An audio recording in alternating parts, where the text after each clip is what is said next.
বন্ধুরা, ধর্ম হোক যার যার, বড় মা সবার। তাই নৈহাটির সেই ভবেশ কালীমা আজ বড় মা রূপে পূজিত হচ্ছেন, যেখানে প্রতিদিন হাজার হাজার ভক্ত এসে মাকে ডাকছেন, সকল ভক্তের মনোবাসনা মা পূরণ করছেন।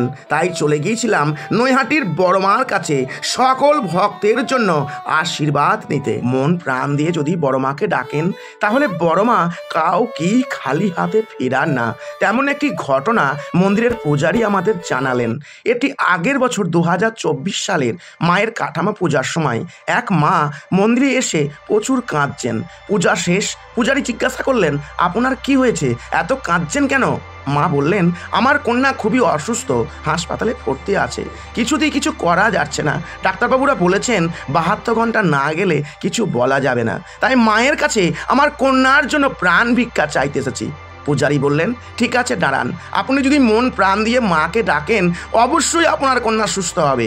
আপনি এই লাল চেলিটি আর মায়ের এই চরণ পুষ্পটি নিয়ে যান। এটি গিয়ে আপনি আপনার কন্যার মাথার স্পর্শ করে দেবেন, দেখবেন আপনার কন্যা মা চাইলে অবশ্যই সুস্থ হয়ে যাবে। সেই মা হাসপাতালে প্রবেশ করে সেই লাল চেলি এবং মায়ের চরণ পুষ্পটি তার কন্যার মাথায় স্পর্শ করালেন। কিছুদিনের মধ্যেই তার কন্যা সুস্থ হয়ে গেল। তাকে আইসিইউ থেকে স্বাভাবিক বেডে দেওয়া হলো। তারপর সকলেই এলেন একদিন মায়ের কাছে পূজা দিতে। বন্ধুরা, বিশ্বাসে মিলাই বস্তু, তর্কে বহুদূর। তাই বড় মাকে যারা বিশ্বাস করেন, একটিবার হলেও দর্শন করে আসবেন নৈহাটির বড় মাকে।